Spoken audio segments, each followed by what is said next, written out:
Today on our 2012 Jeep Grand Cherokee, we're going to be showing you how to install the Roadmaster 7-wire to 6-wire Flexo-Coil Diode Wiring Kit, part number RM-15267. Now here's what our RM-15267 kit's going to look like. What we're going to have is a good 30-foot length of wire. This allows us to get to the front of from the front of the vehicle, where we're going to be mounting our 6-pole plug, right back to the vehicle's taillights where we want to send that signal. We've got diodes that are going to present backfeed from the car to the motorhome or from the motorhome to the car, so it's a really nice, very well protected system. And then we've got the umbilical that's going to plug right into our 6-pole on the front of our vehicle, and it'll go right up to the 7-pole plug on the back of our coach or a motorhome. Now we've got a small piece of wire loom that's going to be included in there. We've got a bracket that'll allow us to mount our 6-pole. Most times that's going to mount perfectly on base plates itself with one of our short brackets, one of our long brackets. But the base plate we're working with today, it already had one on it, or it already had one provided to attach. So we're going to be using that. It's also going to give us a set of instructions and some zip ties, and for anchoring out our ground wire, a small ring terminal. The first thing we want to do is remove the 4 push pin fasteners along the bottom side of our fascia here. Use a screwdriver or trim panel removal tool if you've got one. Just kind of want to work the center out.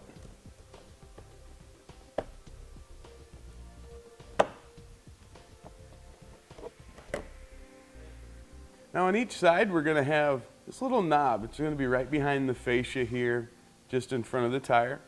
We want to rotate that about 90 degrees. We'll be able to pull that out. That's going to free that bottom up. We're going to do that on both sides.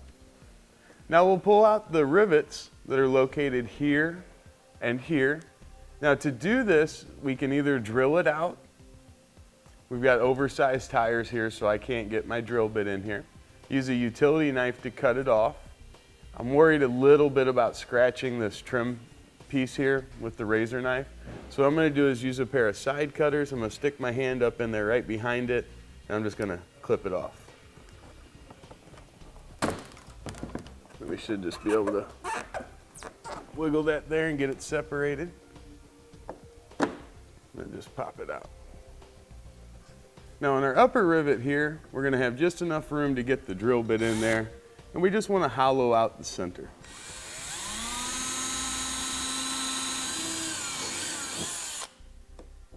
Then we can use our screwdriver and pop it out.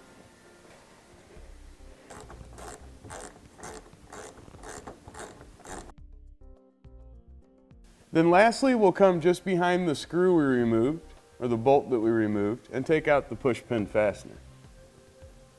This is just like the ones we had on the bottom side of the fascia there. That backed out. Now we can head over to the driver's side and we'll repeat that exact same process. Now that we've got those fasteners removed, we can pull out right above this, the little gap on that panel that goes around the wheel well. It's a little trim panel. It's going to have just little pressure clips. You can see we'll be able to pop that out. That's going to allow us to get a little bit of room in behind there. We'll have it pulled out like that. Then we can start working out on our fascia corners on each side here. We're going to remove it right along that line. Now what we'll do is reach in behind that matte black trim, or whatever color it happens to be on your car, and we want to separate the plastic front fascia cover from the fender itself. And we'll do that just by pulling out.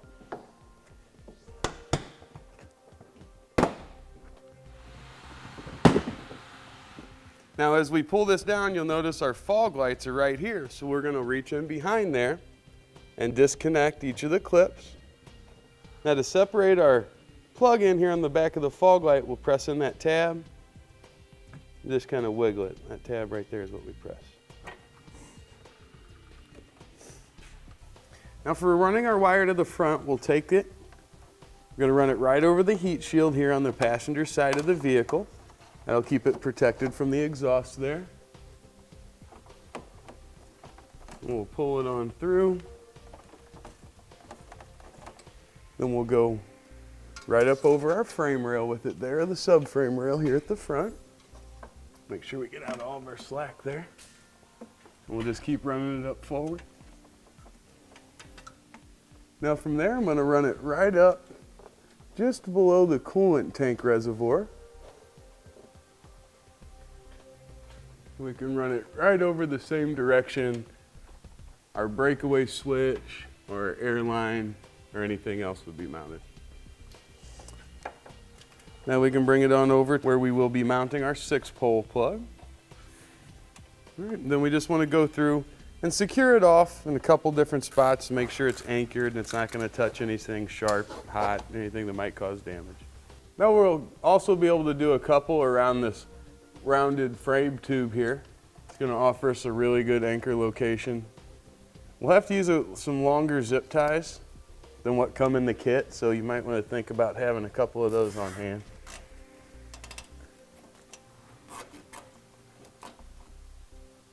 All right, now the rest of this, we'll just let that hang out until we need it to go to the back of the car. Now let's just separate out our wires a little bit here. And we want to strip the end of each one back. And if you've decided you're also going to have a charge wire, we'll strip it back, twist the ends up. Now let's gather either the 4 or 5 wires, depending on your setup. Gather it up, pass it through the rubber boot, slide that up out of the way, and we'll bring in the back of our plug. As you can see, we're going to have 6 connection wires here. The center one's going to be our auxiliary. That's the one we're going to mount our charge wire to. Let's go ahead and get that one in place. It goes right in the middle. Slide it in. And we'll use a little Phillips screwdriver. We want to tighten that screw down. Now if we're going to be looking at the top of the plug, with that being the flat spot there, that's the top right here. If we come to about the 10 o'clock position, that's going to be our ground. So that'll have the white wire put in. Just to the right of that, it's going to be for our trailer marker. That's going to be our brown wire. We're going to skip the next one. That's for our stop. Once we get past the stop, next one's going to be for our green wire. That's for our right turn. And then the last one, that'll be for our yellow wire. That's for our left turn. Now we'll take a 1/4-inch bolt in the flat washer. We're going to place that right through. We're going to put a locking flange nut on the back side. If you're using just a standard hex nut, you probably want to put a lock washer on that back side. Now we're going to take a little bit of black tape. Just kind of wrap all of our wires up there on the back side. This part for a little while back here will be visible behind our fascia. So it's nice to get it all at least the same color. Get it all wrapped in electrical tape so you won't have to look at it. And we'll slide our protective boot back down. Place it right over the back. Let's get our bolts tightened down. Now we'll pull the slack out of our wiring there. Make sure it's free of any obstruction. And a couple more zip ties to help keep everything nice and tidy.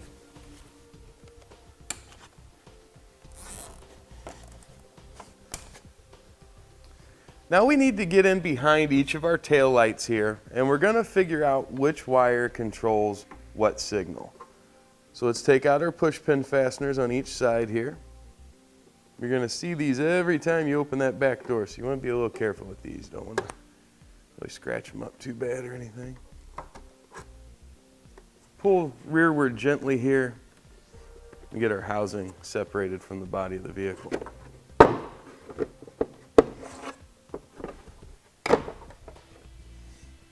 All right, here we'll see on the back side we're going to have 2 connectors. Got one here at the top, one here at the bottom. Go ahead and pull the red tab back on that upper connector and we'll get it separated. And then on the smaller gray connector there will be a black tab. Pull out on that and we can separate that one as well. Let's set these aside somewhere safe. And then without doing any damage to the wires underneath, let's pull back the sheeting. that kind of covers those wires up. It's going to expose them so we can get in and test them out. Get rid of that. Let's see, we'll have 3 wires on this plug. We'll separate this one where we'll have 2.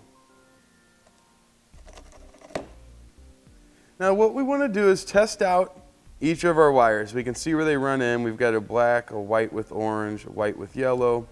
Then we've got a black and a white with green. So we've got the running lights on in the vehicle now. You test in there. There we go. Now go ahead and turn the running lights off. There they go off. You can see that one shuts off and back on. Perfect. So we're going to know for our running light circuit, we want that white and orange wire. Let's write that down. Now we'll have them apply the brakes. Okay, let off and back on. You can see with our brakes applied, that's going to be the white wire with the yellow stripe.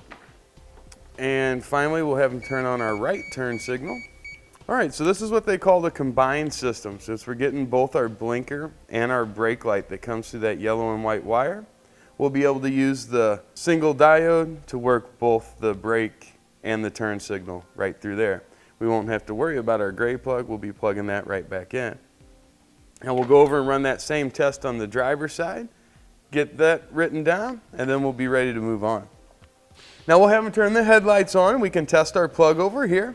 Should be the same sequence. And off and back on. Yeah, you can see here, this time the white wire with the brown stripe is going to be for our running lights. That's the one in the middle. And then the one on the outside should be for our blinker and brake. Let's go ahead and step on the brake. All right, that's working fine. Off and left blinker. All right, that's what we're looking for. So this is going to be a solid white wire. That's going to take care of our brake signal and our blinker. The white and brown, that's going to be for our marker lights. All right, now while we're up here, something that can really help out in getting our wires up here where we need to work on them, just taking like an airline tubing or a piece of wire, anything really. We're just going to poke it down from the top, down there toward the bottom. Just want to make sure it's a little bit stiff.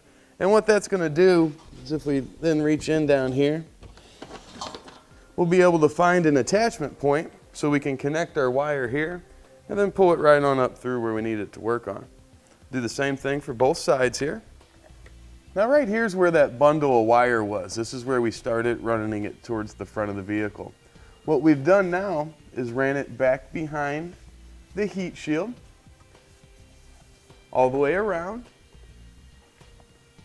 Then we come right across this channel and we've gone up over the fuel tank there to keep it nice and safe. Once it comes out from behind our fuel tank, using a couple zip ties to keep it up and away from any kind of moving parts or any kind of moving objects, we bring it right back down, kind of behind the center differential here, and this is where we kind of separate things out. Our green and our brown wire, these are going to run up behind our passenger side taillights, so we've pulled those separate here. The yellow wire, we've run across, again, using zip ties to give it support, to our driver's side. And then our white wire, or our ground wire, we're going to terminate that pretty close here, just add in a ring terminal and get that secured to the body of the vehicle to ground it out. Now we're just going to run our wiring up over our exhaust there. Now we can connect our green wire and blue wire. What that's going to allow us to do is to pull this up. As we pull it up, we can work it up over that hump. We use a little bit of electrical tape to secure it off there. Now we can pull our wires on up from the bottom. And remember to guide them over the exhaust like we had discussed. Now what we're going to do is just use a zip tie to help combine our factory and our wires from down below. That's going to keep any slack from being pulled down. Now we can connect our brown wire into our orange and white wire here. Let's figure out exactly where we want to put the diode. So just cut our factory wire. Also cut our brown wire off. Now we'll hang on to our piece of brown wire. We don't want it to go anywhere. Now we're going to strip all 4 ends back.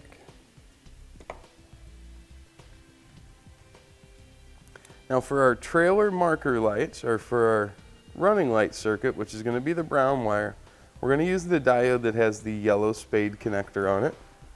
This is going to be used to combine the brown wire that comes from our plug in the front and the brown wire that we just trimmed off. So we'll twist those together, add that large spade connector, and we can get it crimped down. With that connected properly, we'll take our 2 remaining spade connectors off there, and we'll crimp it onto each side of that factory wire.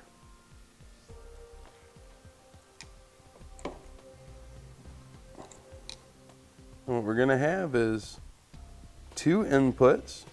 So we'll have our running lights coming from the RV and our running lights coming from the car. Those will get plugged in.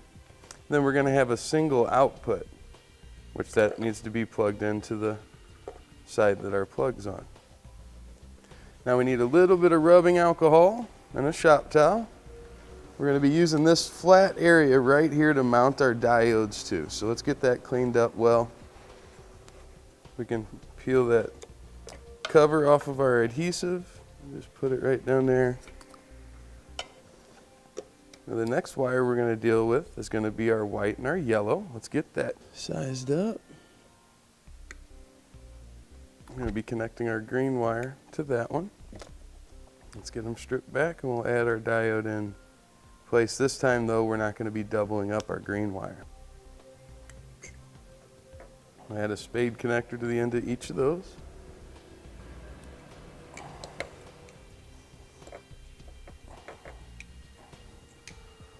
Now we've got our input from our motorhome, input from our factory wiring, out to the plug that'll go to our light. Now we're almost ready to put our tail light back into position, but what we want to do is take the tag end of that brown wire and we're going to pass that right back down where we can grab it from the underside of the vehicle. This needs to go over to our driver's side. It's going to send the signal over there, acts as a jumper wire, so it brings the signal in from our front plug and it's going to allow that to go over to the other side of the vehicle.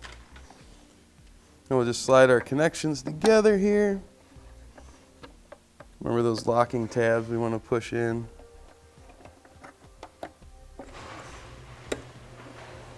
And we'll put it right in place.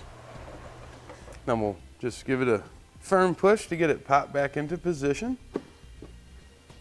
Then we'll use our 2 push pin fasteners, place them right back in, and push in the cord to hold it in position.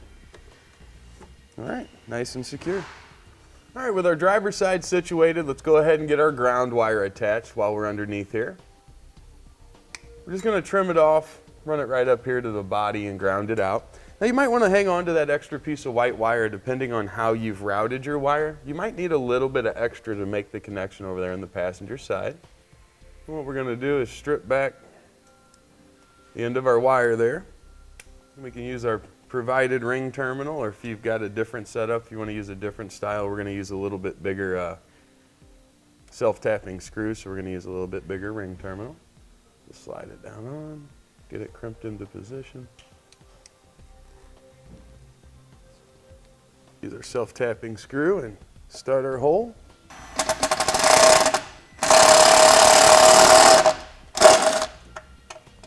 Once we've got that started, we'll add our ring terminal to our screw and get it tightened down.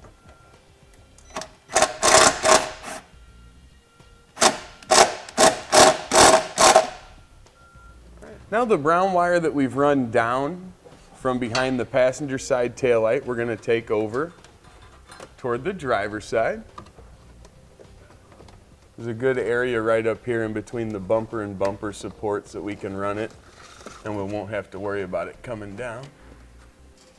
We'll bring our yellow wire over, and just like we did on our passenger side, we'll connect them to our pull wire and bring it on through. Now our brown wire, that needs to go to our trailer marker light, or our running light circuit. That's going to be the white wire with the brown. Just like we did before, let's figure out where we're going to position it here. We can trim our factory wire like that. Also cut back our brown wire. We leave plenty of extra here, but there's room for it to stay in behind the housing.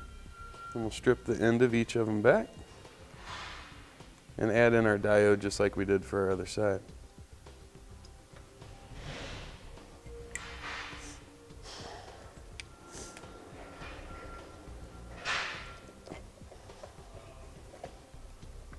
And then our white wire is the one that we're going to use for our turn signals.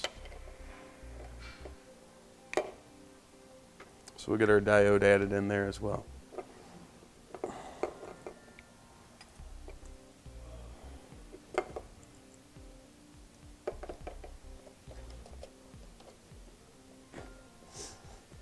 I want to gather up any slack that I might have in that yellow and brown wire so it doesn't hang down below the vehicle.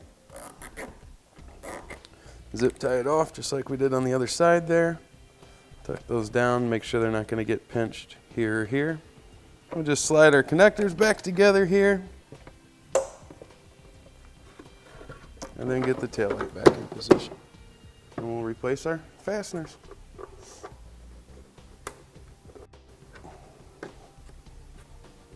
All right, now we can test out the system and make sure it's working as it should. Now we want to test out our wiring in two different ways. The first thing we're going to do is turn on the running lights in the Jeep. There we want to see both lights come on each side. We're doing it in the car itself to make sure everything's still working properly there. Do our left blinker, our right blinker, and our brakes. So we know that's working fine. Now we'll completely shut off the vehicle itself. And we'll test it out by plugging it into either the motorhome, a tester, or any other vehicle for that matter that'll have a 7-pole plug. And we'll do a test on our taillights to make sure they work. All right. Now we can check our right blinker. Then our left blinker. Now we'll do our left brake light. And our right brake light. All right, looks like everything's working as it should. And that'll complete our installation of the Roadmaster 7-wire to 6-wire diode kit, part number RM-15267 on our 2012 Jeep Grand Cherokee.